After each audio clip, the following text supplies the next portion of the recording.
Good evening and welcome to the streaming studio for Ask 9 tonight. I'm Becky Phelps. And I'm Jim Mertens. And we had a visitor to Cedar Rapids today who is the Consul General from Canada. And she addressed the Economic Alliance and their annual meeting today to talk about, the importance of Canada's trade with Iowa and Iowa's trade with Canada.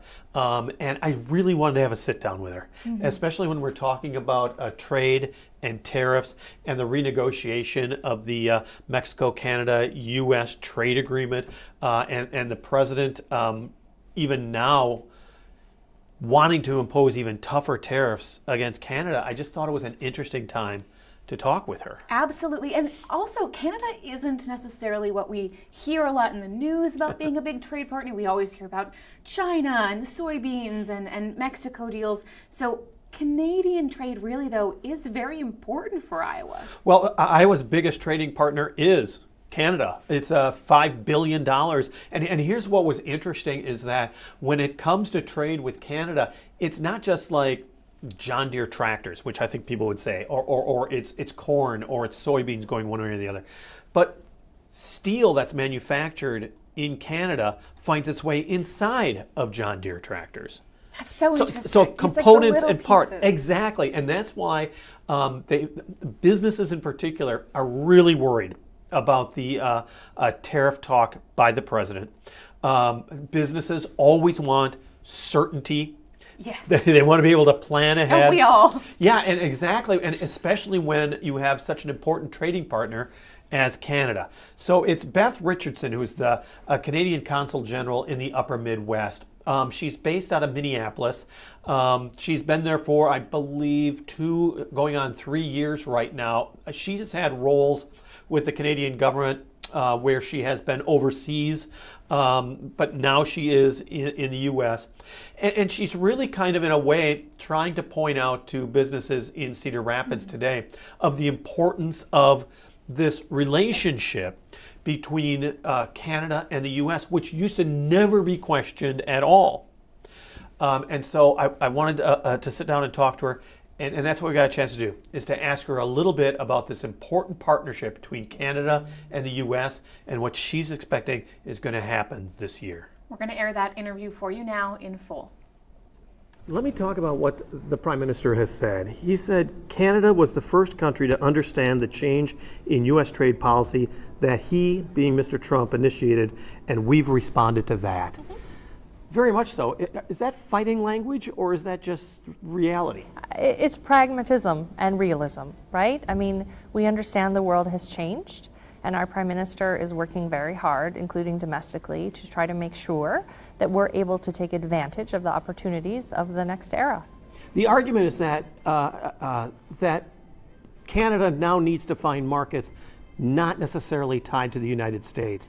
In that way, he also said nostalgia is not a strategy. The old order is not coming back.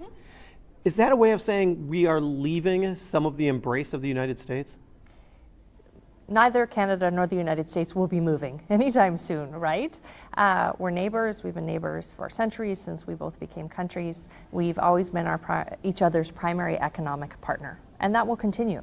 And that's why we're pushing so hard for a clean review of the USMCA for the next 16 years, because our businesses, and frankly American businesses and industry associations, really want predictability to lower costs for consumers and to build efficiencies into their system. Now, he has set a target of doubling our exports to other countries, in addition to, not instead of, in addition to the trade we do with the United States. And so we're working quite aggressively with Canadian companies to help them leverage the free trade agreements we have to go beyond exporting to the United States, to start looking at other markets in Europe and Asia and Mexico.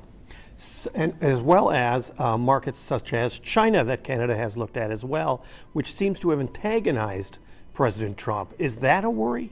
So China is Canada's second largest trading partner. It's also the United States' second largest trading partner. We do about $130 billion worth of trade with China every year, so a fraction of what the United States trades with China. And China had implemented a number of tariffs on our primary agricultural imports from Canada, primarily canola. And so it was a high priority for Canadian producers to try to get those tariffs down, which was a success of that visit. Do you think it is going to antagonize the president or the American trade partners when you're going into this renegotiation of a USMCA? Never would I presume to understand the thinking of the American administration.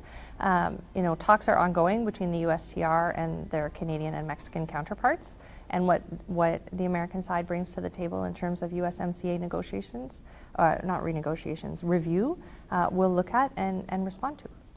Do you worry that perhaps in some ways it could even be scrapped, more than a review, but almost a rehaul? There's a few different elements there: scrapped, rehaul, review. President Trump wanted built in a 5-year review process, which is what is ongoing this year. The United States government issued a call for public comments last fall, as did Canada and Mexico. We saw the overwhelming number of businesses and industry associations in Canada and the United States were in support of a review of the USMCA, and we have no indication that it will be otherwise. Relations between Canada and the U.S. have always been incredibly smooth. And it just has not been that way over the last 13 months. What is the Canadian view then of America today? I might challenge you exactly on that view, because the USMCA is still in effect, and the vast majority of trade, more than 85%, is still moving back and forth between the United States and Canada under USMCA very smoothly, relatively friction-free. Perhaps I'm thinking more politically and socially between the two nations. Yeah. Canadians and Americans are two different cultures and nations, and we won't always exactly see eye to eye. We had our former finance minister here last year, and he said, you got to consider your Canadian or American counterparts like your brother-in-law. You might not talk to him every day or even want to, but you'll always crash on a sofa when you need a place to sleep. I think Canadians know Americans well. Americans know Canadians well, as you saw from our lunch today. And the foundation of those friendships will help us get through this time. There has been a decline, I don't have exact numbers, of tourism between Canada and the U.S., which shows some kind of hesitancy among Canadians towards their brother-in-law to the south. Do you think that's long-lasting, or is that something that, and I hate to say it this way, you're just waiting for 4 years to end? Again, I can't speak for how Canadians are perceiving this issue. Canadians are making decisions based on what they think is best for our country, and they'll do that in all different sorts of ways, and that's their right as Canadian citizens to make those economic decisions on their own. You, of course, are intimately knowledgeable about, 2, 4, 5, 6 states. The Dakotas, Nebraska, Minnesota, and Iowa. Thank you very much. And the Iowa link to Canada, as you pointed out, is very strong, particularly agriculture and agricultural products. The things that Canada produces that are inside Iowan-made products.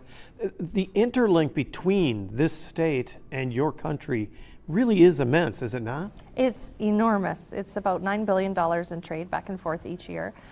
We buy 30% of everything Iowa exports, about $5 billion in purchases.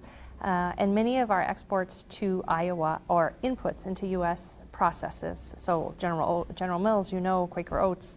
Iowa also imports a lot of weanling pigs from Canada, and one of Iowa's top exports to Canada is pork and bacon. So we can see the interlinks between our companies. And how can that be strengthened? How do you increase something like that? Well, I think as we become more prosperous on both sides of the border, that offers a natural opportunity for growth. But I would offer, particularly in the agricultural sector, there's tremendous opportunity for ag tech to revolutionize yield. They're called natural pesticides, right? Bioengineered pesticides and treatment for soil conservation. These are all technologies that Canada is bringing to the United States, that we have American researchers working with Canadians on to try to increase yield and food safety and food nutrition in a way that makes our agricultural products globally competitive. You know, we don't just trade them back and forth between each other, we trade them with the entire world. And the more we can supercharge that industry, the better it will be on both sides of our border. You said last June before the Minnesota Chamber of Commerce, and I quote you now, we want to keep the border as friction-free as possible for trade and visitors. Do you think that's being accomplished? I absolutely think that's being accomplished, yes. USMCA is the primary vehicle to keep the border friction-free for businesses. And for people, obviously, Canadians don't need a visa to travel to the United States as a visitor, and the same in reverse. And we've invested heavily in a border action plan to address President Trump's concerns and American concerns about movement across the border. It's generally, it's a challenge for our law enforcement, but our law enforcement are working very closely together to make sure that our border is friction-free for businesses and visitors, and impossible to get across. Because you also pointed out in 2025 last year the investment that the Canadian government had made on border security, increased use of drones and other mechanisms along the border. What have you noticed that has changed because of that added security? So I don't have up-to-date statistics on interdictions, I have to say. Our law enforcement partners have always collaborated very closely together. So CBP, the Border Patrol, and then on the Canadian side, the Canadian Border Services Agency. So we know that, and we hear from American legislators that they're hearing from their law enforcement partners that that cooperation is intensifying. So that's a positive element. What do you see for 2026 then? Because obviously, reviewing the trade agreement, Mexico, Canada, and the United States is perhaps forefront. But what else is it that you think is going to be a challenge in 2026? Yeah, I mean, for a Canadian stationed in the United States representing Canada, our focus is on making sure that we can help bring some predictability to businesses in this moment, so that they can continue to prosper.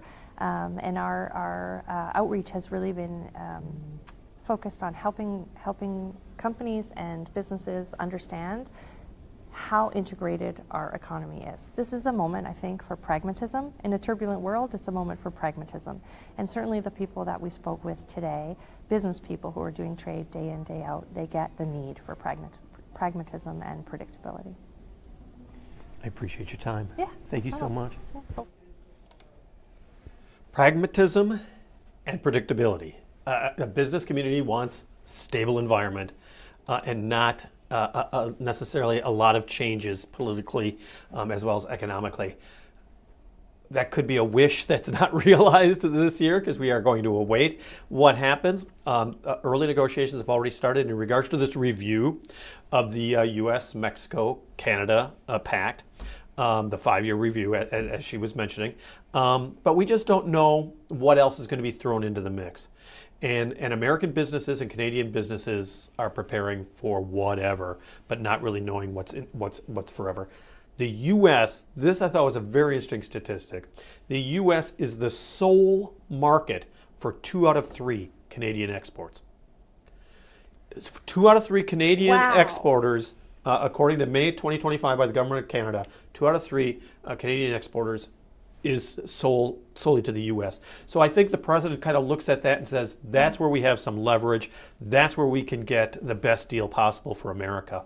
And I think that is why the Canadian government, you're hearing them, making pacts with the European Union, making pacts with China to lessen some of the tariff burdens that are existing in those countries. One of the big things with Canada's move with China is to import more Chinese electric vehicles. General Motors, of course, the giant American automaker out of Detroit, saying that's really a slippery slope when you're dealing with China as opposed to the U.S. So it's almost like a Pandora's box of what has been sprung open because of these tariff threats and this review of the pact.